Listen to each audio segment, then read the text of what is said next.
Hello, everyone. Welcome. Welcome all. Happy Tuesday. Happy 2022. I hope that this year is going well for everyone so far. I'm Larissa Green.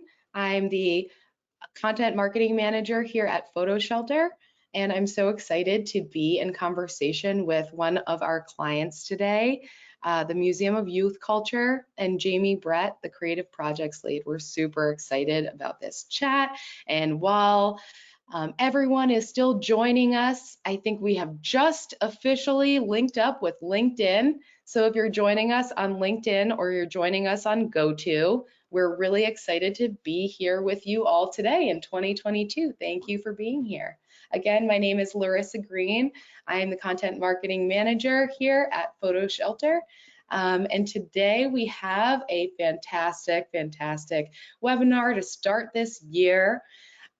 We have been working with the Museum of Youth Culture since 2017. And we are just really excited to chat a little bit more about their work, about their evolution of their business, how we've been instrumental in helping expand this really fantastic creative project. And I just can't wait to share more about it. We have, let's see, we have 17 people so far on GoTo. I'm sure we have plenty more on LinkedIn. Super excited to be in conversation. If you are on LinkedIn, let us know where you are tuning in from today. And if you are tuning in from around the globe, we would love to hear from you.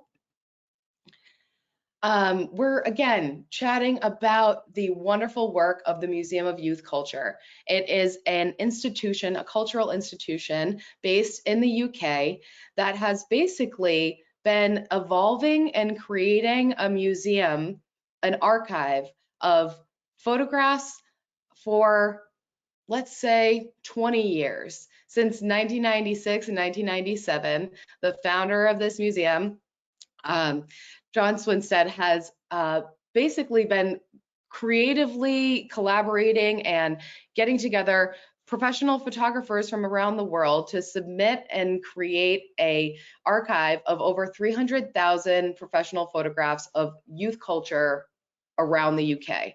I mean, think of all of the different subcultures and all the different things you were interested in as an adolescent, as a teen growing up. There is now a museum that's capturing all of these eras all throughout the past 100 years of the UK. I mean, this is an incredible archive. Just this one slide, this one page in their recently published 60-page book tells a beautiful story. So many stories, so many lives represented through this project. And so over the past 7 years, they've been gathering all of these professional photographs, and just as a way to, evolve and expand their archive, during COVID, they needed to shift to democratize the experience of the museum by creating and accepting submissions from around the world. And through PhotoShelter's FTP linking, through creating a form that people can submit their experiences through, they were able to democratize this museum experience. It's like nothing you've ever heard before, and we can't wait to be in conversation with Jamie Brett, the creative projects lead. So while we gather you all here today to chat, if you are online, if you're on LinkedIn, if you are watching us on GoTo, we would love for you to also join the conversation on Slack, because you can chat directly with Jamie, the man, the myth, the legend, who will be presenting with us today. We've already had a session with him, but we're really excited to also be in the museum location with him today. So join us on Slack. We're in a live chat channel. If you're on there right now, go ahead and browse the channels. We'll be taking a Q&A in there. I've also added some photographs from my childhood, so go ahead and take a look at my awkward upbringing. Now I will be bringing the main man to the stage, Jamie Brett, the creative projects lead from the Museum of Youth Culture. We are so excited to be in conversation with you today. Thank you again for being here, and just can't wait to chat with you about all of your work and what you really have been doing over the past 2 years there in democratizing this museum experience. There is what an intro. I don't think I've had an intro like that before. I don't even know where to begin. Thank you so much. I'm really, really excited to be here. So it's really nice to see everybody here and just talk about this journey. And I think I'd love to share some slides and start to talk about initially what the museum is about and how PhotoShelter has been a huge part of what is essentially an emerging sort of quite radical small museum dedicated to growing up. So I'm just going to share my screen now. So I'm just going to move forward to the start. So Great. Essentially, the Museum of Youth Culture started out, as Larissa says, quite a while ago. Sort of 1997 was the early days of the museum and the sort of the incarnation that it is now.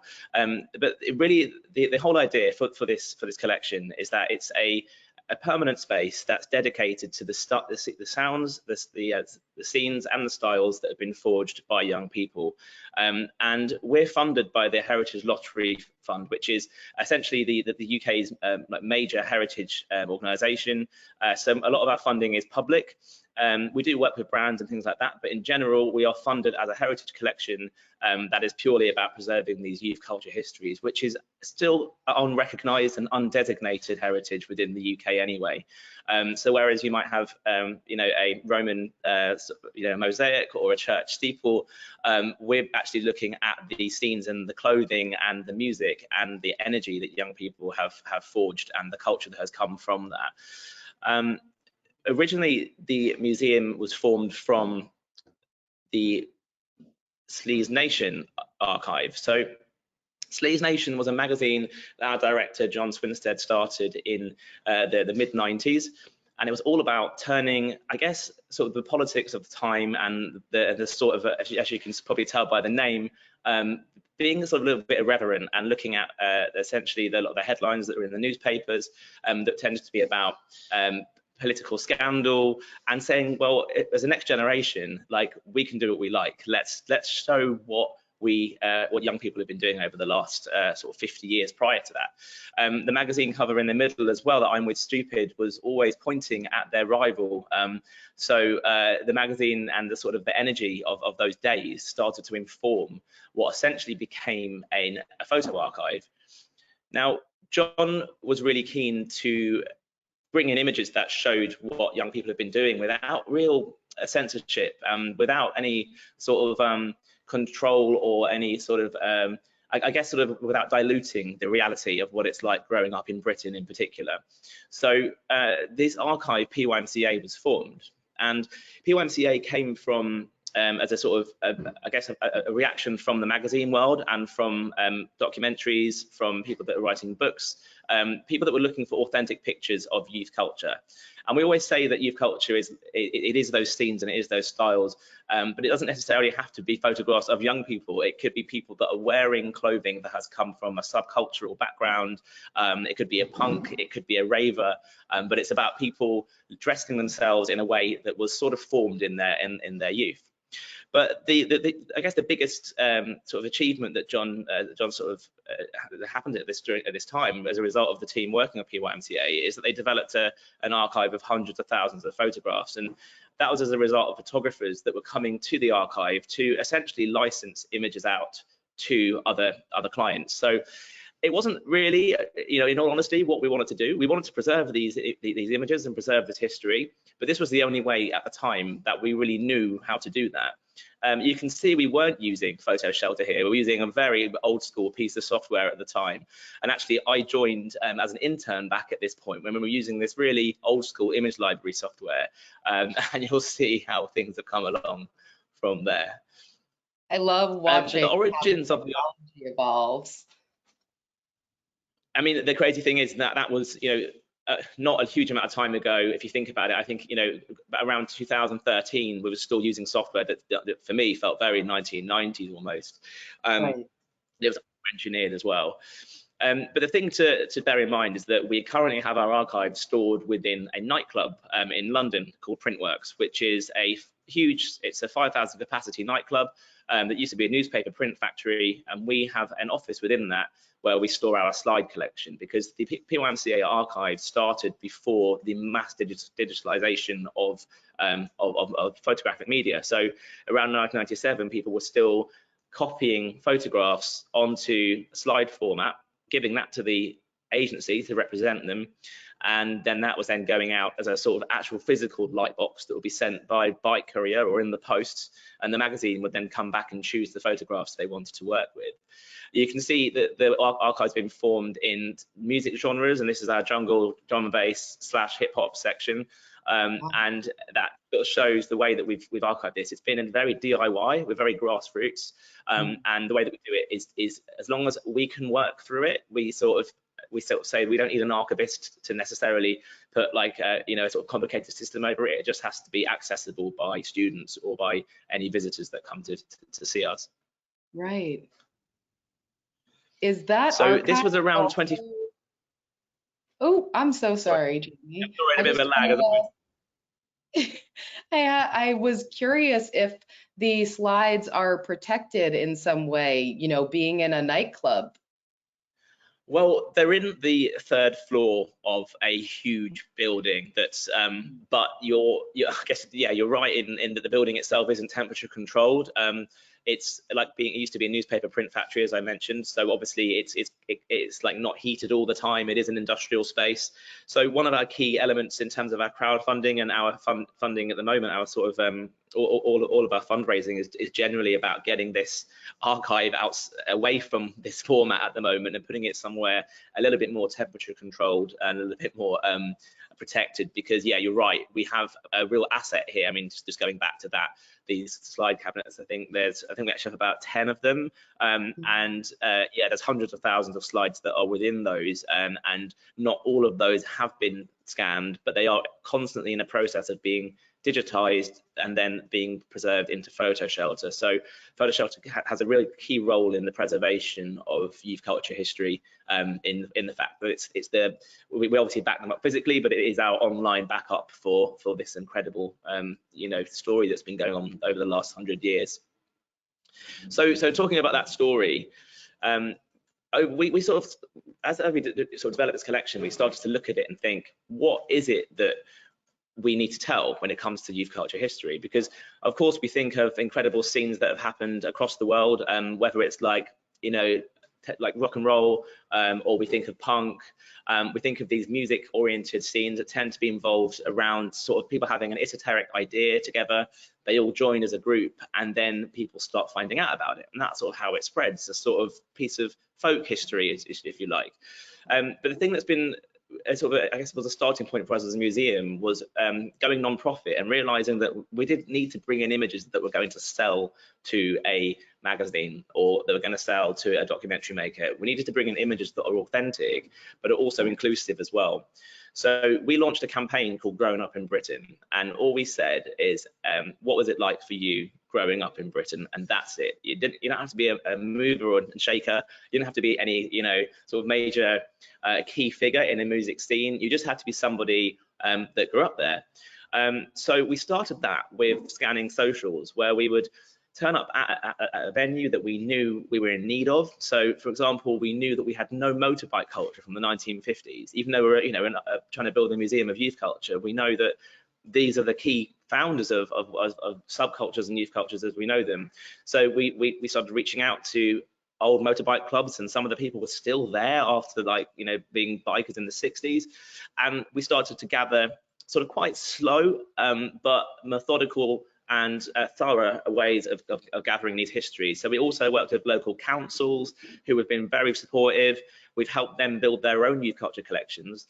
But what we've also done is sort of reached out to the public with online means as well. We've had 6,000 plus submissions from the public through this whole program. And that's been funded, as I say, with huge thanks to lottery players in the UK.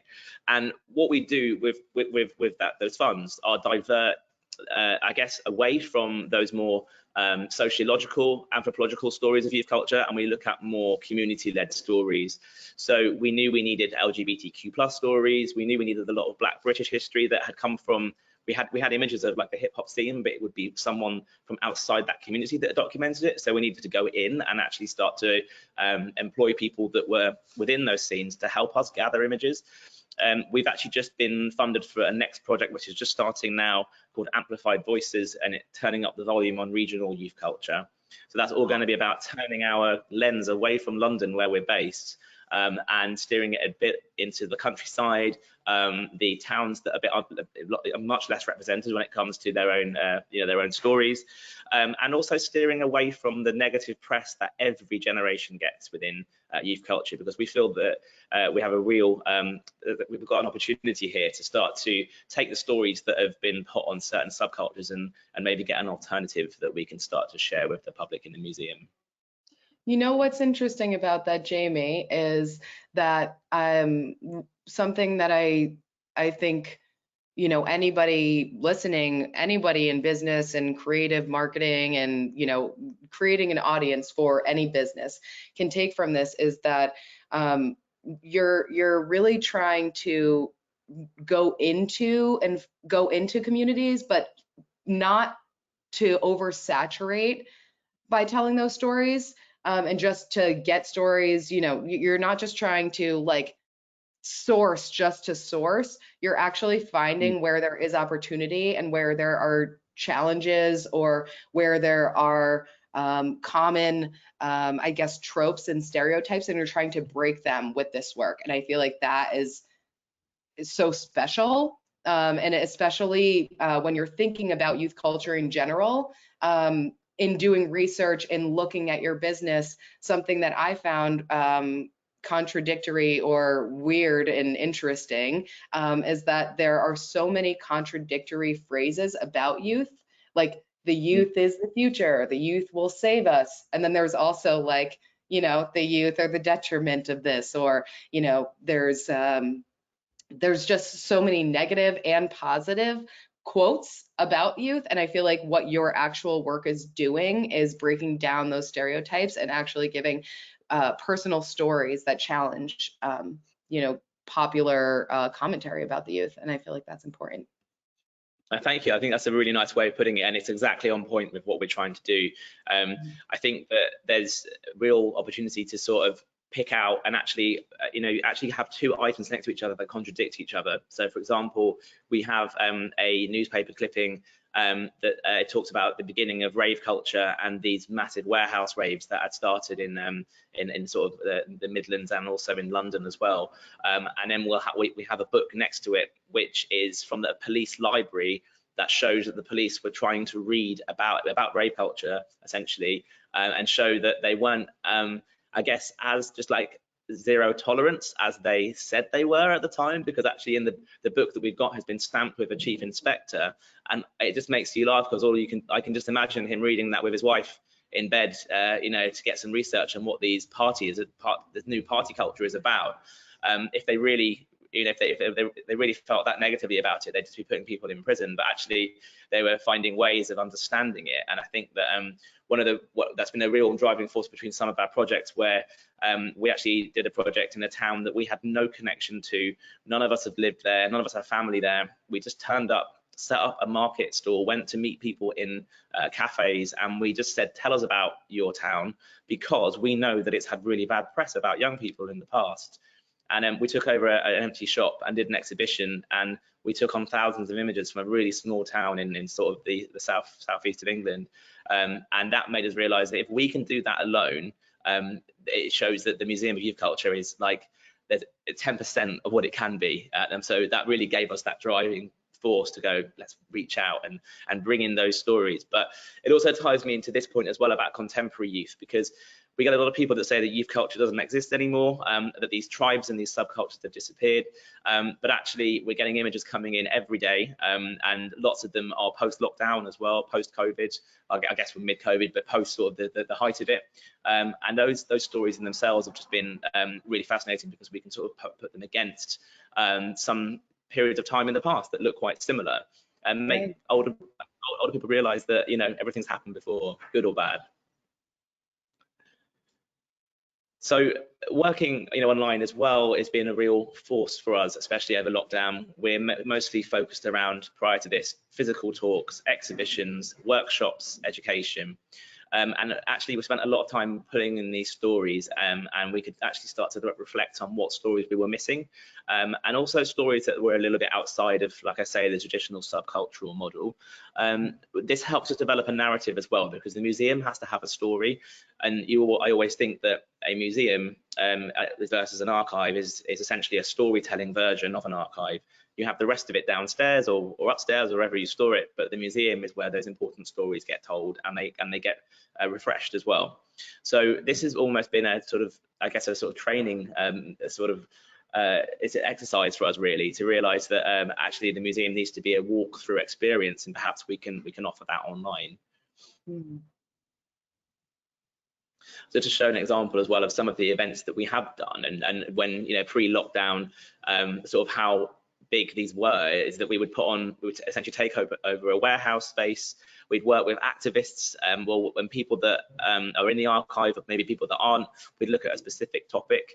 But this was actually the first time we'd done a sort of celebration on growing up in Britain, and said thank you essentially to all those thousands of people that have submitted to the museum over the last, I guess, sort of like 6 months, because we'd already began the collection process. So it was brilliant, because you can see here people from different walks of life, different age groups, all coming down to see their parents or their grandparents on the walls, and see that that was you know, they're all part of this story. And we, you know, these talks and the communities that we bring in physically and in London have been so important to us, because they've always been the sort of the gatekeepers of the archive, if you like, and the people that will promote everything we do, supply images, or they might be friends with photographers.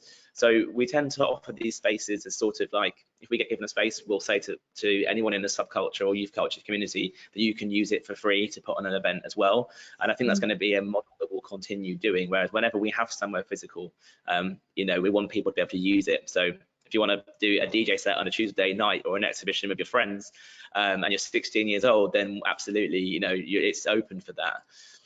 How cool. And also sort of education has been a big part. I mean, one of the things that we didn't really realize is that youth culture has the power to teach you about society without actually having to talk about politics, without having to talk about history in a traditional sense.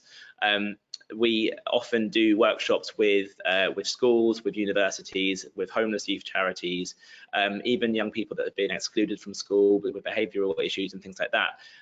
We have a curriculum that's sort of dedicated to different groups of young people, depending on their needs, that will essentially help them, I guess, either help them with their GCSE, so that their photography coursework when they're just in college, or it will help them just almost as a therapeutic exercise to look at the archive and go out and shoot something with a photographer and then come back and process it. So we're still in our early stages really with our education, but when I first joined the archive, I know John's was always about, you know, we can really work with young people from disadvantaged backgrounds, and I sort of thought it sounds lovely, but how? And I've just seen really what's inspired me is just seeing in full force how people that wouldn't have the attention span to be listening to you know, a history class or a photography class can come in and just flick through the archive and start to pull stories out and start to say, well, that looks like my friend, or I'm wearing those trainers. Like, I can't believe people were wearing those trainers back then. Yeah. It must be also extremely cathartic to see. Oh, sorry, Jamie. I was just going to about that point. I was going to say it must be extremely cathartic to see for them to see their culture that they think is either new or something that really represents them, also represent previous eras and times in history. I think as kids, we always think that everything happening right now is imminent and brand new, and it's so unique to us. So, you know, just knowing that other people have been through a similar experience, it must be very like a warm hug almost, you know, and not being alone. I completely agree. I think actually it can be quite anxiety-inducing to think that you're having to be a sort of you're the person setting the future, and that no one else has done this before you. I think by showing young people that actually, like, your grandparents have been through something good and also potentially bad as well that you're going through now, I think that has had a big driving force behind what we've been doing here. One of the things we did was we worked with Jeremy Deller, who's a big Turner Prize artist in the UK, and he was doing a documentary about the importance of electronic music and how that sort of influenced music in general today on such a mass scale, but also was a sort of a huge countercultural scene at the time. And he got in touch to license some images for us. And I watched the documentary, and it went on the BBC, and it was so inspiring because he went to a school in an environment like you're seeing on screen now, but this was younger kids, and he said to them, what does this look like? What does this event look like to you? And they were a lot of these kids were like first generation Londoners, and they didn't really know what these big raves were, or these club nights. They said, is it a party? Is it a circus event? Is it? Well, it's a bit of everything. And he sort of explained how the empty factories became taken up by young people, and why those factories became empty. So inspiring. And I thought, well, that's what we need to do more of, about telling the history of youth culture through through sort of history, but without having to get too politicized about it. And I think that's what it has real effect with. Really? One of the things as well is working with different generations. This is my colleague Lisa here, and this is Tina. And Tina was one of the first people who submitted to the archive. She's she's from the biking community. She's got an incredible connection with that scene, and she brought in some photographs of herself and her son. And she said, look, have them for the museum. You can scan them in, or you can keep them. And that was the first time we'd done something physical, but realizing that it's not just about getting the youngest people in, it's realizing that there are people that are a little bit older that actually have these stories as well, that really need to come into the collection to provide context to it. Tina, definitely has a warm spot in her heart because she's the first person that submitted and began this process. Cool. And you can see here that sort of very DIY grassroots approach. We don't make out that we're some sort of high flying museum. We are very much, we'll bring a scanner, you can bring us some photographs, we'll scan them in, we'll retouch them to the best standard that we can. You get a copy back, and essentially you become part of a museum. And I don't know if there's any other museum that you can become part of in about 10 seconds. And that's the thing that is quite, exciting about this, is it really is a democratized collection in the way that, you're able to bring in a photograph of yourself right now, especially through PhotoShelter, and you can become part of this permanent collection. And we've never to this day had to do any moderating of images, because people get the brief straight away. When you say that, show us a picture of yourself growing up, or even your mother or your grandmother. We've even been getting like mother-in-law. We've been getting more distant family, because people are thinking back and thinking, I know that my wife's mum's got something great. And people have been really extended family have started to become moved into the archive as well. I've mentioned down here as well that we've been thinking about uploadable maps or apps where people can share their memories. So perhaps that's something for us to look at for the future. But mapping is probably quite an important thing for the next stage of what we do, because we're starting to go across the UK, and we need to sort of make sense of what youth culture has done and how it's diversified in different corners of the UK. The idea of the museum being just British is just a temporary thing, because actually we're completely confident this is going to be a worldwide thing. But I think we have lots of images from the US, of course, from like Germany, France, and Australia and Japan. But actually our core focus is UK for now, just because we're a team of there's about 7 of us, so we have to sort of do what we can for the time being, but I'm sure that we'll start to diversify that even further. Now, one of the things, I guess this is the sort of the crunch point here, is where we've got to with PhotoShelter, and why that's been such an incredible tool for us in terms of bringing this archive to everybody and giving people a pathway to submit. we began this lottery funded project, which, as you saw with Tina, we were going to these physical events, and of course due to COVID restrictions we had to stop doing that. Also working with the elderly and working with more vulnerable people, we sort of had to sort of steer away from that, because we need to ensure that we're safeguarding those people. So we actually got in touch with a sort of social media agency who was with a sort of specialism in museums, and we said to them, can you help us put together some adverts? We've got no idea how to do this, and we need these adverts to somehow submit to our archive system. They did the advert side of it. They helped us with briefing, and this is one of them. And we were getting thousands of people on these commenting, saying, "Oh yeah, I love that. That I know where that suit's from," or "I remember my mum had that wallpaper." And we'd have to constantly comment and say, please submit. Of course, not everybody did, but we got like over 6,000 plus images that came from this collection. So that was the message, and we sort of said, become part of history, submit to the museum. And now that sign up page, that little click button will just take you through to a form here. And that's just on our website, and it just asks people what the story is behind it. And sometimes people will just say, me and my friends in London 1963, or they'll say, this is my first car, I got it on this date. It was really important to me because we would go to certain events with it. My friends used to hang out with it on a Saturday. We'd fix it on the Saturday afternoon, and then in the evening we'd go out in it. And you have these fascinating stories, but just allowing people the space to not say much is also important as well. And you can see people tick on below what they want the images to be used for, if they're happy for them to be used for things. So we always let people know when they're part of a book or part of press, but we just want to make sure that people are even going to be up for that. Sometimes people just don't want to be involved with anything other than just stay within the archive, and that's completely fine too. So this system literally takes a few seconds, but it takes you to, I've just sort of blocked out everybody's emails, obviously, but everybody's names are public on the site anyway. This is what we get. We get the story. You can sort of see the beginning, or some people just say the name, it was Porthcawl, and some people will say backstage the damned, or this photo was taken in. And then we get a little any extra story, and we also get a preview onto the right of that as well.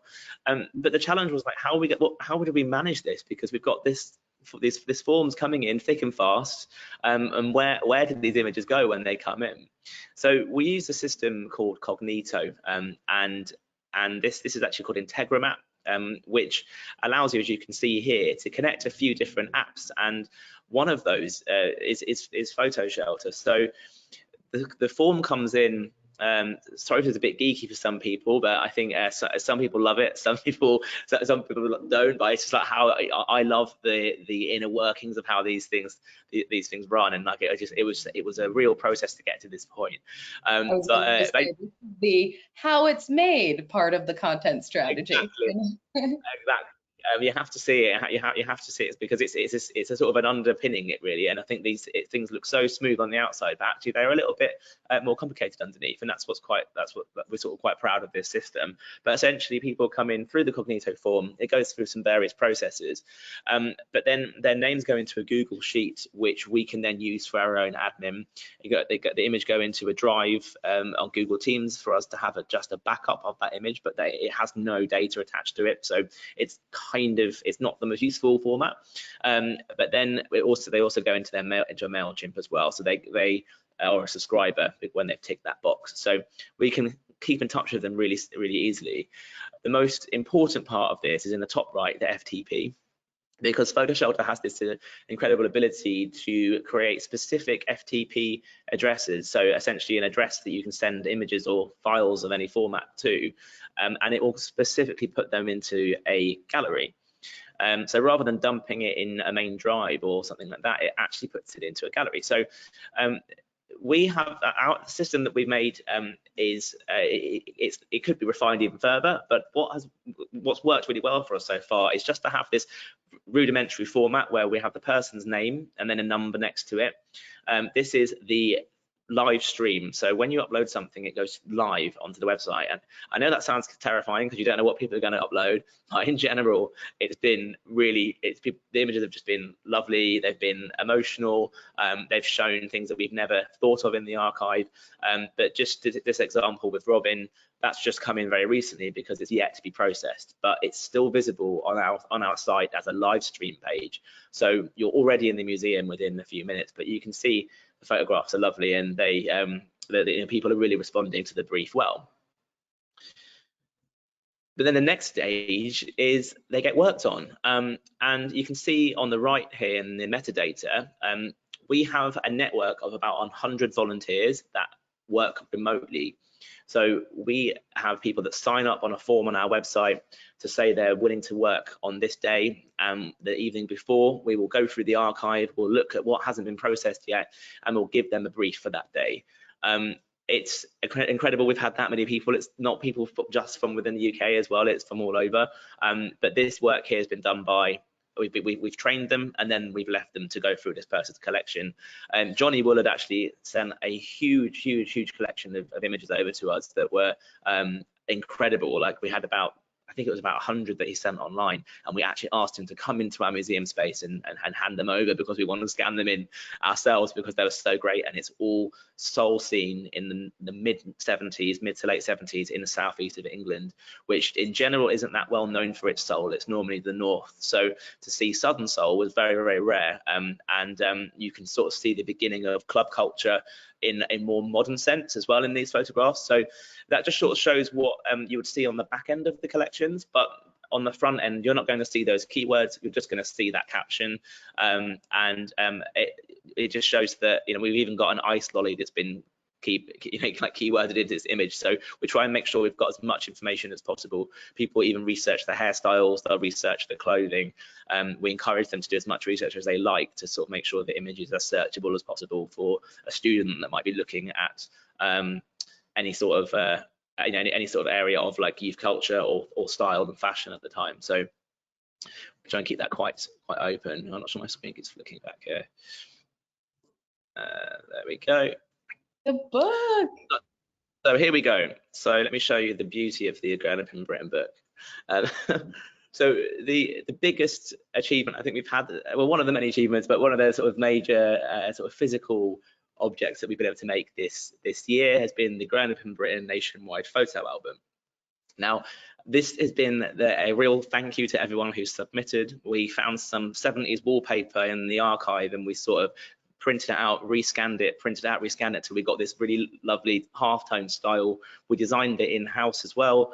And inside this book, we wanted to celebrate a curated collection of the many thousands of images we'd received, but in different themes. So keeping it at things that are universal, like transport, it might be going on holiday with your family. We wanted to make sure that everything was sort of, I guess, relatable, even if you weren't necessarily, you know, in the book, or you weren't part of that scene, or even growing up in that time.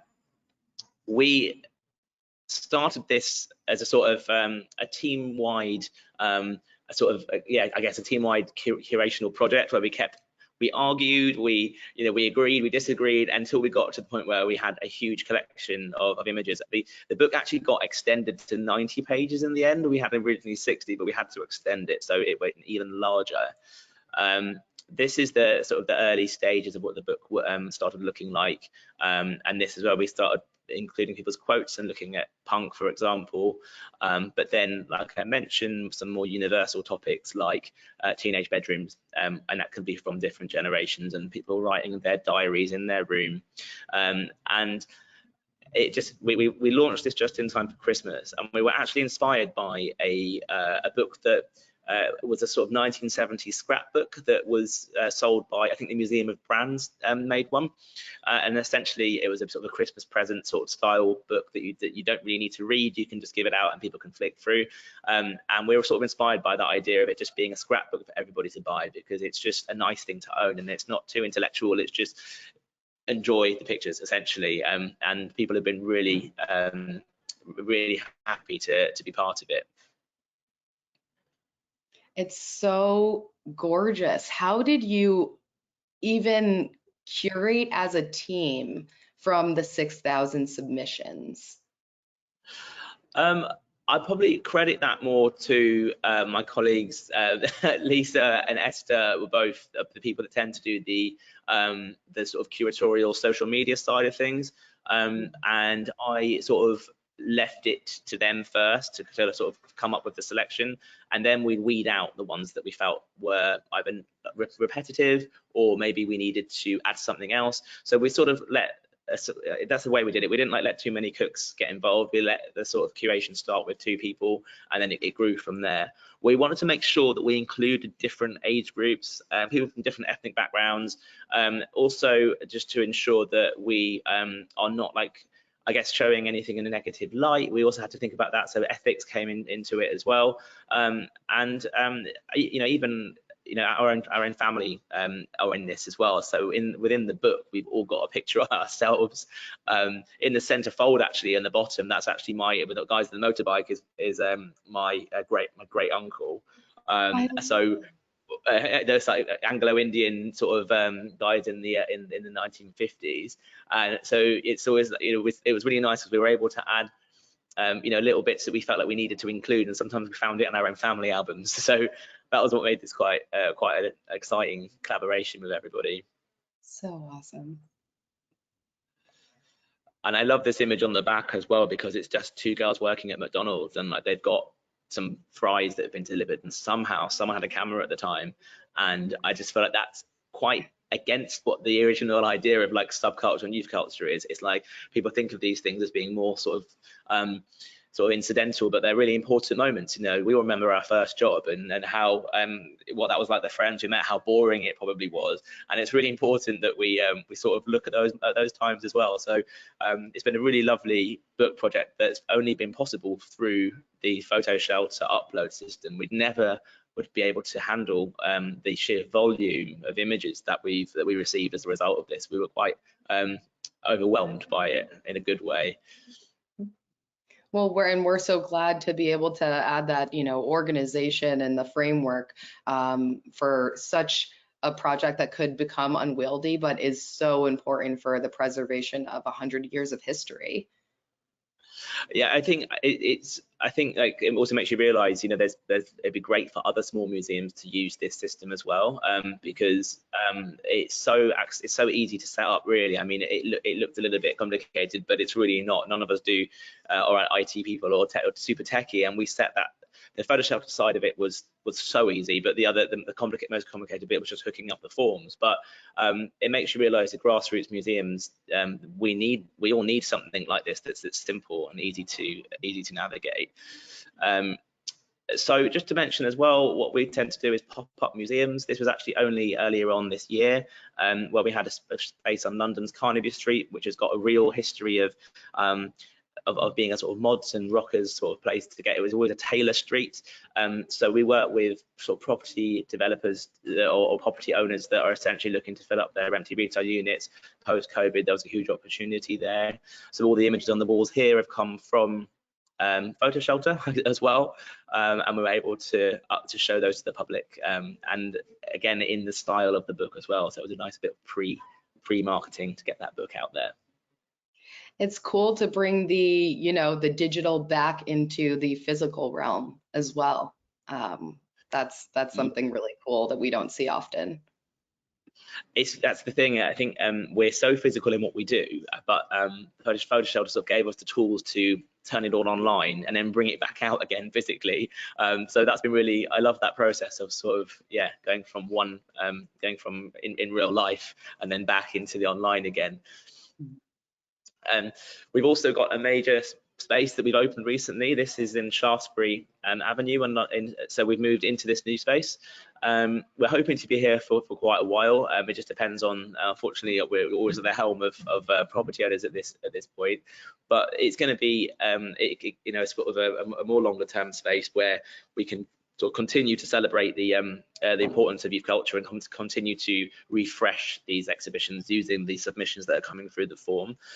We've actually scheduled out a series of different monthly themes. So we've got things like social media is going to be our theme next month. So we're going to start looking at the early days of classifieds and forums and Facebook. And we'll look at things like activism. So each month we're sort of theming this space using the submissions that have come through through PhotoShelter. That is so cool. We can't wait to keep watching about that. Oh, and I can't wait to hear about this project. This is like, Actually, we've been doing a belated calendar. We thought, well, better late than never. I mean, Christmas was so crazy with everything going on, and obviously with COVID and like lots of other small organisations, you know, that was a bit of a challenge. But actually, during that time, we were able to work with our designer all remotely to get this calendar commissioned, which is just going for sale at the moment. And it's just a lovely bit of promotion to include the sort of public submissions and actually have an element of illustration. So Katie, our designer, works with our monthly themes, and she has created these using images that have come through and using this as inspiration to create this this lovely sort of monthly celebration of key parts of youth culture that we've identified for this year. we love it. So it's been a real, I love the idea of, like, you know, adding different art forms into the collections as well, and sort of moving this photography into illustration as well. It's been quite inspiring, really. And this is just a graduate illustrator as well that started working with us, so she's been absolutely amazing.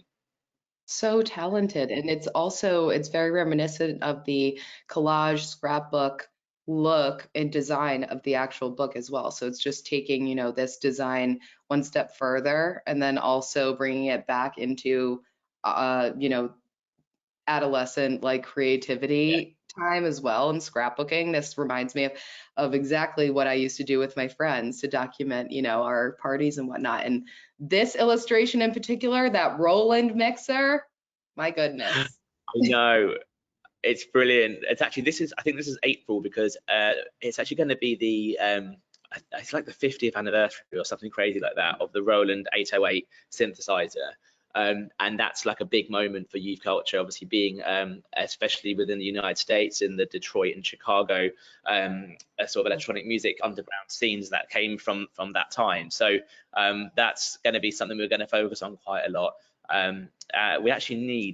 We really need in the archive some US old school rave photography as well. So if anybody knows of anybody who was part of the early days of techno, or knows anyone that could be linked to that, we'd love to hear from you, because it's a gold mine when it comes to the early foundations of celebration today, you know. So this is a bit of a tie-in with that. I mean, even the dance party typeface has come from a flyer, so it's all been cut out of all different types of media. So yeah, our designer Katie's done an amazing job on that.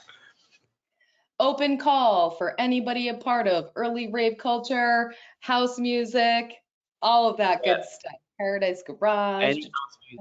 Yeah, I mean, even anyone who's got a picture of themselves growing up, we'd still love to include that within the museum for sure. But we'd love to have some US US house music from those early days. It'll be fascinating to see what sort of even do an exhibition around that. I think years ago we were trying to do a techno exhibition, and we just couldn't find the right content, and it was always someone that knew someone that knew someone, and then it always, you know, you had to sort of we made it work, but it could have been a lot more in depth if we found the right person. But this is essentially the future of the museum at the moment. So in 2025 we're working towards a space. This is a CGI. I can sort of scroll this a little bit so you can see it a bit clearer. This is a CGI mock-up of a planning permission confirmed museum of youth culture based in Birmingham, in the Midlands, so sort of in the centre of the UK. We're not moving out of London in particular. This is going to be one of the many hubs that the Museum of Youth Culture is going to have across the UK. We feel that youth culture needs to be devolved. We can't represent it in one space, especially because it tends to change from place to place in such radical ways that it's hard to tell the whole story. Essentially, you always miss something. So this will give local people chance to work in a museum, to curate in the museum, and also to for the young people in the area to use it for their own purposes, for music, for skills development, for creativity. So Birmingham is confirmed for like 3 years time, which is crazy, but I think we're pretty sure by then we'll have a permanent confirmed for like a few years space in London. I just wanted to share this sort of slightly sort of under wraps sort of plan with you guys, just so you can see a little bit of a sneak peek into what we're working towards. But the idea is that the museum is going to start to spread across the UK, started to bring in more sort of diverse stories, and this is actually going to be, Larissa, you'll be pleased to hear, controlled archive storage, temperature controlled. So now I'm going to nightclub. That's fantastic. We really cannot wait. I've never personally visited London, but I am making my plans. And hopefully before 2025, so I can see the Shaftesbury location and the other pop-up locations. But I am so just cannot wait for you all. I'm really happy to share this story, and I can't wait for the future. This even mock-up just looks beautiful. I mean, I don't know how they did it because it looks real. Like, it's Yeah. amazing how they did it. Must have used images from our past exhibition, so we were really yeah, we're amazed to see it looking so yeah, just looking so authentic. The Birmingham People's Music Museum as well is someone who's been doing some essentially local collecting, who would share that space with us, and that's sort of what we're about. It's not about owning a youth culture, it's about collaborating with other organizations as well, especially those that maybe are a little bit less advanced than us in terms of their collection techniques, or they don't have a vision as clear. We can help them with that. We, like I mentioned earlier, we always try and encourage other archives to start to collect youth culture and actually start to define it as youth culture, because often it'll be put under things like they'll just call it like music, or it'll just be fashion, or it won't be looking necessarily at the impact that youth energy and identity has had on that scene or that photograph or whatever they've captured. So that's what our model going forward is, sort of collaborating and ensuring that we can give everyone the tools they need to protect this currently unprotected history. It is so important. You are doing such important preservation work. The curatorial energy that you are even, putting forth as a group, and then the vision that you have, that is really key, I feel like, for it expanding and evolving this mission, and really incorporating other cultural institutions that really should learn from this process. So I can't wait to hear more about that. I know that you have partnered with cultural, like fashion institutions like Fred Perry and Burberry. We've spoken about that. Can you share a little bit about how you approach filling in those gaps and or doing outreach to other, I guess, ancillary cultural institutions that could learn more and or create more of an audience for specific youth culture? Yeah, sure. One of the things that we find we have people get in touch with us quite a lot when they say we're a big brand, we know we have a key part in youth culture, but we need you to help us to tell that story. And one of those brands tends to be Dr. Martens, who often license images from us, and we help them sort of show what their boot has done to music and fashion over the last X amount of years that the boot's been going around. So that tends to work really well. But what also works nicely is when we have shared space, whether that's with a football museum in Manchester, which we've worked with, or it might be a Fred Perry store. Fred Perry have been huge supporters of us too. So what they might do is say on their social media, show us a picture of yourself in a Fred Perry, bring it down to our store in London, and we'll set up an event and we'll scan that in for them and share that with the Fred Perry, the Fred Perry team. They even set up a sort of vending machine, if you like, a sort of scanning vending machine where you could scan in an image or in an automated format, and then it would just sort of feed it through and then drop it out at the bottom, and it went straight up onto their social media, and that was quite a powerful tool to sort of bring in images to our collections, but also help them to tell their stories as well. Wow, and so instantly too. I mean, that's incredible. When you talk about user generated content and, even setting up contests or submissions just through social media posts, it's very removed. So adding that tactile element and also building like a scrapbook with a community that's really global, I feel like is just so cool. So cool. We have a couple of questions that came in during this session. And again, thank you so much for sharing your energy with us and sharing this story. I really hope this inspires other people to not only just use like FTP submissions, but to really evolve their content strategies outside of, what either they have in their archive already, and really expand to incorporate the larger audience that could be around the world. But so we have a question. How do you think youth culture will be documented in the future, as so much of it moves to TikTok and online communities? Yeah, really good question, actually. And I think it's a question that lots of museums faced as well, depending on their topic. One of the things that sort of inspired me in that area is there is an archive of youth culture in Berlin, the Archive der Jugendkultur, and they have been partners of ours for a long time, and they've been very forward thinking in terms of social media.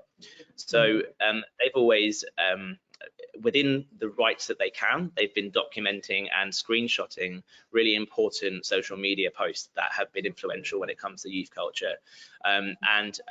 They received government funding to do that, and sometimes it would be to find posts that were spreading like wrong messaging to young people, or like right-wing social media sort of posts. But they were doing it as a way to sort of show and make sense of the thinking behind these posts. And I thought that was quite fascinating because, as long as it depends on what country you're in, to be honest, if you're allowed to screenshot it and then use that as a sort of record. But I think that's been happening, but I don't think it's the most ideal way of sharing these stories. One of the things that we're looking at next month is going to be social media and its impact on youth. We've got a photographer who's coming in who documented a scene, the dubstep scene, when it first formed in the UK in Brixton. It's very, very different now when you see the way that it's evolved. But at the time, it was very, very brooding, slow-paced, underground sort of electronic music that was always in these sort of basement clubs. But she found out about these clubs through forums, and many of those forums have been taken offline. Some of them have been preserved on servers, and it's like, how do you document, how do you show those to people? How can you sort of create an online sort of emulated space where you could browse your way through it? It would be fascinating. I think there's so much to be looked at. TikTok is TikTok's so abstract to me still. I mean, as a 31-year-old, my friends that use it, I don't even understand how they engage with it. But I think that's going to be something that is harder to document because of the fast-paced element of it. But you never know, there might be a TikTok archive going on within the museum. Oh my goodness. I'm genuinely curious to understand what that even looks like. I also 32, turning 33 next month, completely share that sentiment. Not even sure how people are using TikTok, and I've been on social media for 10 years is honestly my job. I have been in social media strategy and social media management, and yeah, it's just gotten a little bit away from me at this point. But speaking to people who are as creative and visionary as y'all's team, it always gives me inspiration to understand how we can use also older systems to give older stories new life, and that's really the kind of nugget here that I learned from you all. Yeah, FTP element is really fascinating because of the fact that FTP is quite an old school bit of tech, but actually sometimes the old school tech is the stuff that works because it's tried and tested, and it's solid. It doesn't break, and it's not it's going to stay. And that was kind of why FTP has been so instrumental in something you wouldn't think it when you look at how sort of complex and rich this project has been. It's all just been through the ability to FTP upload. I was going to say, so what I feel as though the FTP did for your team is just take out the overwhelm of how to organize a massive archive of submissions. How do you organize? How do you set up a form? And so I guess a question that's more about the technicality of what you were looking for from audiences in order to future think what you wanted to do with this general submissions. How did you think of the information you needed to intake first? You know, did you know, okay, so we want to turn these photos into a book, a calendar, a museum, pop-up events, exhibitions, etc. But how did you ideate what you wanted to ask in order to get the exact information that would allow you to use these assets in multiple ways? We used the archive first, our sort of professional archive that we began with, as a brief. We tried to find images that were a bit less slick, I think, and we used those as a sort of, do you have a picture like this question. That was how it all began. We had to be careful that we didn't choose our, like, you know, most our hero images and things like that to try and to put these adverts out there. We had to go a little bit more, a little bit more rough and ready, a little bit out of focus, and that in itself, I think it helped. But then once images started coming in from the public, we just organically took those and used those as obviously with the person's permission, that we'd use those as adverts in themselves. So we sort of took sort of an organic approach, to be honest. We didn't really think too much about what the output of them is going to be, but we just thought we knew to appeal to the everyday person, the pictures need to feel that they were taken by anyone, really. Yeah. So just making it more accessible.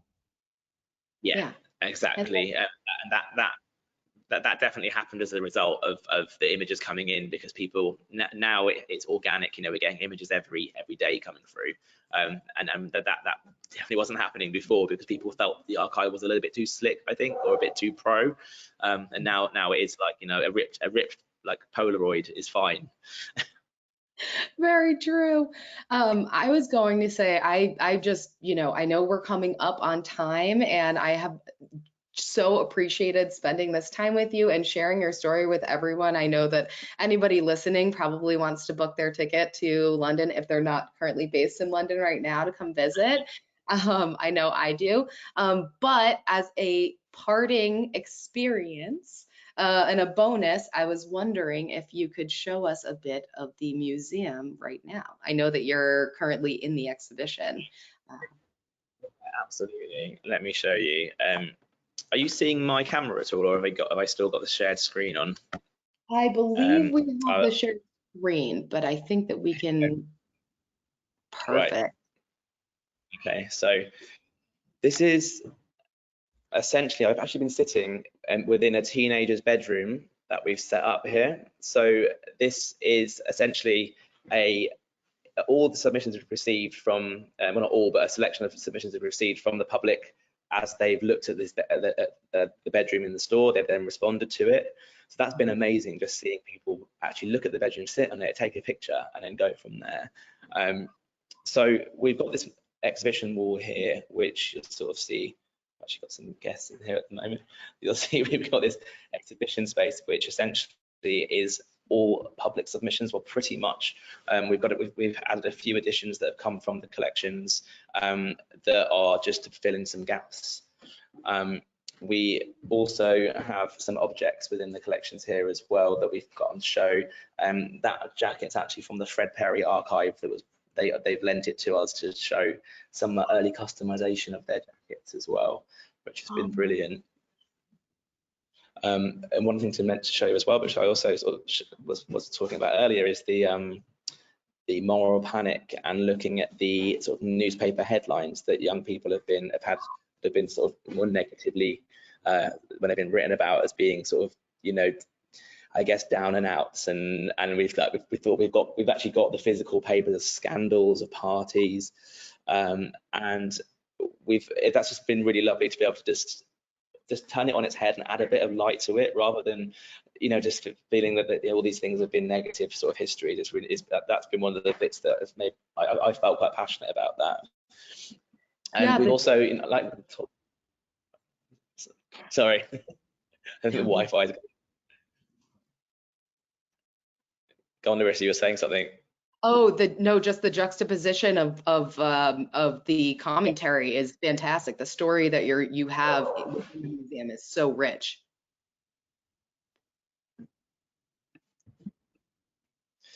I've got a bit of a delay, I think. I think with the walking around Wi-Fi is going to be is always going.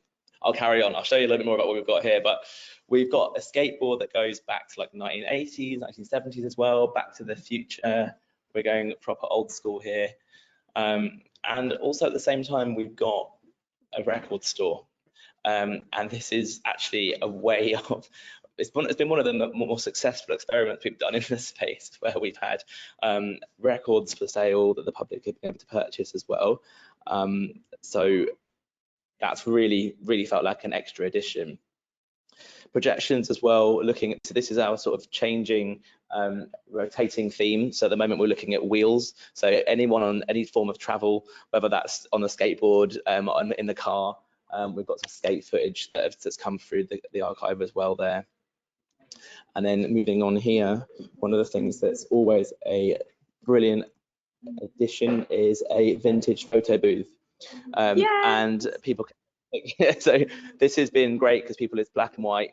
People have been coming in and just grabbing a picture and like actually seeing that physical darkroom process as well. So it's been great. I mean, this sort of, as you can see, the scale of the space is pretty large, and it feels a bit like a sort of DIY grassroots museum space. I am so impressed. There are so many different exhibitions and ways to interact within, those 4 or 5 walls. I can't wait to get there myself. And also the book here, the physical book, it actually happens. yes. Oh my gosh, can we get a quick peek inside? Of course, let me show you. So yeah, this book actually came out better than I even expected when it came to because we've got this lovely gloss to it. We've got this lovely sort of embossed text. But to show you some of the sort of the collages that we've got inside, it's intense. We've got we've got like I think it must be what 40 something odd spreads. The mock-ups that I showed you earlier in the presentation, these are even richer, that we actually had to expand them because of the size of the book. It just feels like a really lovely way of celebrating what the efforts that people have put into to submit to the archive. So I think more of these, I think PhotoShelter is going to be the sort of beginning of our publishing mission because we've got to do more, and they sell well. It's great fundraising, but it's nice to sort of say, look, you're going to be in this collection. I love how this feels like a lab print from the 1990s or something. It's got that sort of shiny texture to it, so it just gave the book a nice sort of DIY yet designed feel to it. That's exactly right. It's absolutely stunning. And for the people who have submitted all of their photos and their artwork and their experiences, I mean, what an amazing takeaway to be able to show, your children, your children's children, your friends. I just am, it's a marvel. It's fantastic. And thank you so much for this live tour and live walkthrough of the book. I really hope that everyone who's listening not only was inspired to, create with their community, but also to really push the boundaries of what content can do and to repurpose it in so many amazing and fruitful ways. Really evolving your mission is just so inspiring, and I really thank you so much for sharing so deeply with us today, and for just chatting. This has been so fantastic and fun for me. I hope for you too. It has been. Thank you so much. I've loved it. I really enjoyed it, and I just thank you to everybody that's listening, because it's such a great opportunity to talk about what we do. You often, as we all do within small organisations, we get bogged down with the day-to-day, and sometimes when you actually get the chance to talk about what you're doing, you realise how rich it is. So it's been lovely to be able to just be able to bring those stories out with you guys and share what we've been up to. But yeah, if anyone is visiting London at any point, please do drop me a line, and I'll give you a private tour of whatever space we're in at the time. I'm sure it'll be a different one. Amazing. I was just going to say as my last thing, someone just mentioned on Slack, they said, Mitchell, said, I'd love to explore more of what you have in your museum as an under 30 American. The most of British youth culture I've been exposed to is that of movies and Train Spotting, About a Boy Submarine and Attack the Block, but not much else. So this really makes it this way to the States, besides a few movies here and there. And I really feel like not only, the multimedia that you have within the museum and the work that you're doing to bridge in-person and digital experiences. Thank you so much. We really appreciate it. We're learning and we can't wait to also be a part. Sounds good. Sounds good. It's a bit of a delay on that one there, but I think I got it. I think we need to just get people down and we need to get these stories out there. So so yeah, I'm really that's it's a valid point. I think movies and stuff have a huge impact on youth culture, but it's on the way that they're represented anyway. But they're a lot deeper than that. There's so many little underground movements, and they're the ones that are the most fascinating, and I'm the most passionate about those ones. So yeah. Love it. Thank you so much, Jamie. Appreciate you and have a wonderful rest of your evening. And you too. Thank you so much. Thanks everybody for listening.